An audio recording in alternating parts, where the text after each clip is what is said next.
जय श्री कृष्ण दर्शकों, सेवन सनातन news YouTube channel पे आपका हार्दिक स्वागत है। ज्योतिष विशेष कार्यक्रम के अंतर्गत हम अध्ययन कर रहे हैं सूर्य का। अलग अलग लग्नों में सूर्य का अलग अलग फल होता है, अलग अलग भाव में अलग अलग फल होता है। यदि आपने अभी तक इस चैनल को सब्सक्राइब नहीं किया तो कृपया सब्सक्राइब करिए और हमारे साथ बने रहिए। तो आइए हम जानते हैं सूर्य का तुला लग्न में क्या फल होता है।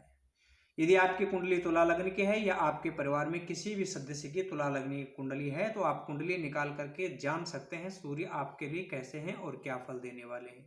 सूर्य जिन जिन वस्तुओं के कारक होते हैं उन उन वस्तुओं को प्रभावित करते हैं। जैसे सूर्य कारक हैं गवर्नमेंट के, सरकार के, पिता के, हृदय के और हड्डियों के। यदि सूर्य अच्छे होंगे कुंडली में तो इन सब चीजों से हमें कोई परेशानी नहीं होगी। यदि सूर्य हमारे खराब होंगे तो इन सब चीजों से हमें बड़ी दिक्कतें आएगी, गवर्नमेंट से भी और पिता से भी, हृदय से और हड्डियों से। इसके साथ साथ में हम देखते हैं भाव, भावेश, दृष्टि और अंश, यानी कौन से भाव में है। भावेश यानी कौन से भाव का स्वामी है, शुभ भाव का स्वामी है, अशुभ भाव का स्वामी है। दृष्टि वह कौन से भाव को देखता है, जैसे सूर्य 7वें दृष्टि को देखता है। अंश वह कितने अंश तक है। 0 से 5 अंश तक कोई भी ग्रह होता है तो वह निर्बल होता है, इतना बलवान नहीं होता है, चाहे पाप फल देने में चाहे सुफल देने में। यदि 25 अंश से भी ऊपर हो तो वह भी इतना बलवान नहीं होता है, चाहे अशुभ फल दो या चाहे शुभ फल दे। तुला लग्न की कुंडली में चलते हैं। यह आपके सामने तुला लग्न की कुंडली प्रस्तुत है। ये प्रथम घर है, फर्स्ट हाउस जिसे कहते हैं। यह यहाँ पर 7 लिखा हुआ है। 7 का तात्पर्य होता है तुला, और तुला लग्न का स्वामी, तुला राशि का स्वामी कौन होता है, शुक्र। सूर्य और शुक्र आपस में शत्रु है। तो हम यह देखते हैं कि ये जो यहाँ पे 7 लिखा हुआ है, इस कुंडली में, शुक्र की कुंडली में सूर्य का कौन सा भाग मिला है। तो सूर्य को यहाँ पे मिला है एकादश स्थान, यानी 11वां, 11th हाउस। तो 11वां भाव और तीसरा भाव कुंडली में ज्यादा अच्छे नहीं माने गए हैं। इनके जो स्वामी होते हैं वह कुंडली में कहीं भी बैठ जाएं तो इतना अच्छा फल प्रदान नहीं करते हैं।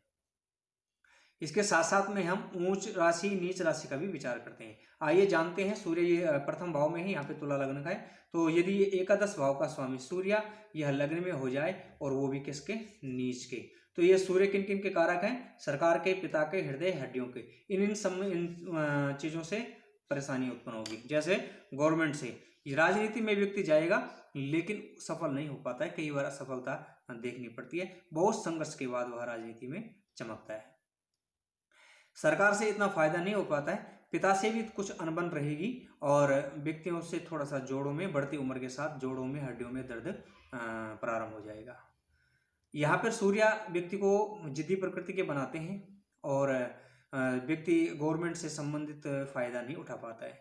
यदि द्वितीय भाव में सूर्य हो, एकादशेश यानी आय भाव का स्वामी, बड़े भाई का स्वामी, आय स्थान का स्वामी, धन स्थान में हो जाए तो 1, 2, 3, 4 अपने से चतुर्थ स्थान में है, तो यहाँ पर सूर्य इनके जो फल है थोड़ा सा वृद्धि करेंगे, धन की वृद्धि करेंगे और कुटुंब की भी वृद्धि करते हैं। यहाँ पर सूर्य इनकी पॉजिटिव देंगे, लेकिन यहाँ पर सूर्य मार्केस भी बन जाते हैं,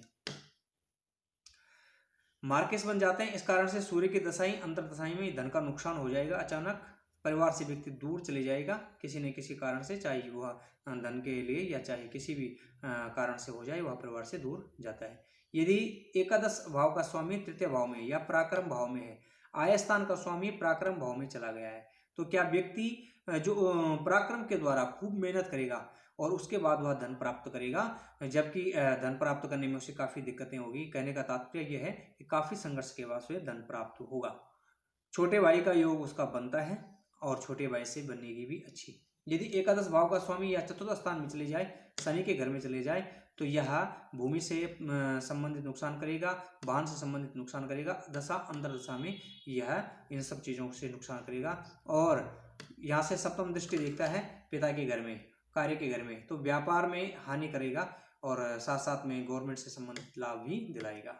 यदि एकादशी यहाँ पर हो, पंचम भाव में हो, पंचम भाव में भी शनि की राशि कुंभ राशि पड़ जाती है और यह त्रिकोण स्थान में है। यहाँ पर सूर्य इनके विद्या बुद्धि में तो अच्छे होंगे और व्यक्ति आय के स्रोत खुलते रहेंगे, कभी बंद नहीं होंगे। यदि एक किसी तरह से बंद हो जाता है तो दूसरा कोई ना कोई स्रोत इसके स्वतः ही खुल जाएगा। क्यों?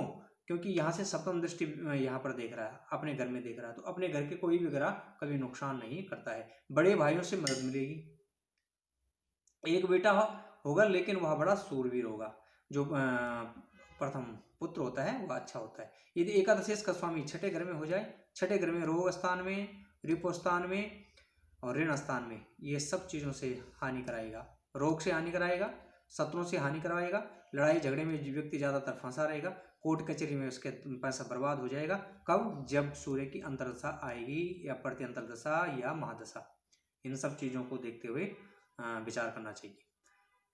सूर्य की दशा में कोर्ट कचहरी सरकार से कर्जा हो जाएगा, इन सब चीज़ों से नुकसान हो जाएगा। यदि एकादशेष का स्वामी सप्तम भाव में हो, यहाँ पे ऊंच के हैं और यहाँ पर मेष राशि के हैं और ऊंच करके हैं, यहाँ पर सूर्य इनके अच्छे रिजल्ट देते हैं। यदि मंगल इनका अच्छे भाव में हो तो दाम्पत्य जीवन अच्छा गुजरता है। लेकिन यदि मंगल नीच का हो और यहाँ पर किसी अन्य ग्रहों की दृष्टि हो रहा होगी शनि की, तो बिल्कुल भी अच्छे फल नहीं प्रदान करते हैं। व्यक्ति अपनी धर्मपत्नी या पत्नी हो तो अपने पति से एक ईगो के कारण मतभेद बना रहता है। वह मतभेद तलाक तक पहुंच जाता है, लेकिन यहाँ पर शुभ ग्रहों की दृष्टि हो तो तलाक होने से बच जाता है। एकादशेष का स्वामी यदि अष्टम में हो तो व्यक्ति ऋण रोग आदि से ग्रसित होता है। एक परेशानी खत्म होती नहीं है, दूसरी परेशानी आ जाएगी। कोर्ट से कोई ना कोई नोटिस लगातार आता रहेगा। यदि ऐसे व्यक्ति इनकम नहीं भरते हैं तो इनकम टैक्स लगता है और अचानक गवर्नमेंट से कोई ना कोई उन्हें दंड मिलता है। यदि एकादशेष का स्वामी नवम भाव में हो, भाग्य में हो, धर्म भाव में हो, तो स्वतः ये धर्म के राजा हैं सूर्यदेव, ग्रहों के भी राजा है। तो व्यक्ति धर्म कर्म करेगा और धर्म कर्म करने के बाद इसका भाग्य इसका साथ देगा।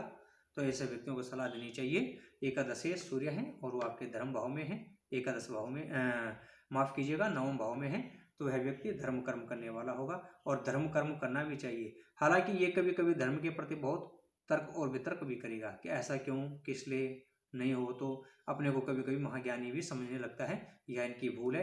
लेकिन इनको एक ही सलाह देनी चाहिए, ये धर्म कर्म खूब करें तो इनका अच्छा लाभ प्राप्त होता है, इनके कष्ट भी कटते हैं। यदि एकादशेष का स्वामी दशम भाव में है, यहाँ दिग्बली हो जाते हैं। हालांकि यहाँ पर जो राज कर्म क्षेत्र कहा जाता है, दशम भाव को कर्म क्षेत्र और पिता का क्षेत्र भी कहा जाता है। तो कर्मिष्ठ होते हैं व्यक्ति, अपने कर्म में तत्पर रहने वाले, अड़िंग रहने वाले। यहाँ पे चतुर्थ भाव में सप्तम दृष्टि डालते हैं। जब सूर्य की दशा अंतर्दशा आएगी तो भूमि संबंधित लाभ भी होगा और इनके सूर्य की दशा में यदि किसी पाप ग्रह की अंतर्दशा आ जाए, शुक्र की अंतर्दशा आ जाए, तो यहाँ पर भूमि वाहन से नुकसान भी हो जाता है। यदि एकादश भाव में ही अपने घर में हो तो यहाँ पर उत्तम फल प्रदान करते हैं। व्यक्ति के नए नए सोर्स खुलते हैं इनकम के, वह कभी खाली नहीं बैठता है। यदि वह एक जगह से छूटता है तो दूसरी जगह वह रोजगार प्राप्त कर लेता है।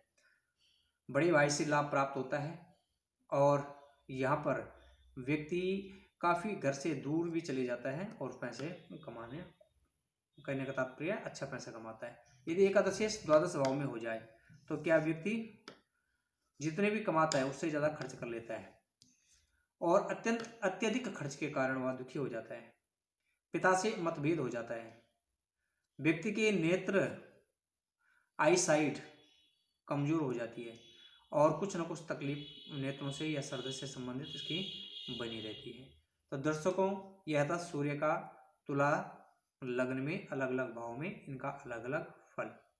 इसके साथ साथ में सूर्य से यह भी देखा जाता है कि इस व्यक्ति की गवर्नमेंट सर्विस लगेगी या नहीं, या इस व्यक्ति के जो पिता हैं कितने संपन्न होंगे या निर्धन होंगे, किस तरह से इसको मदद मिलेगी या मदद नहीं मिलेगी। इन सब चीज़ों का अध्ययन सूर्य से किया जाता है। साथ साथ में यदि पिता का अध्ययन करना हो तो दशम भाव से भी किया जाता है।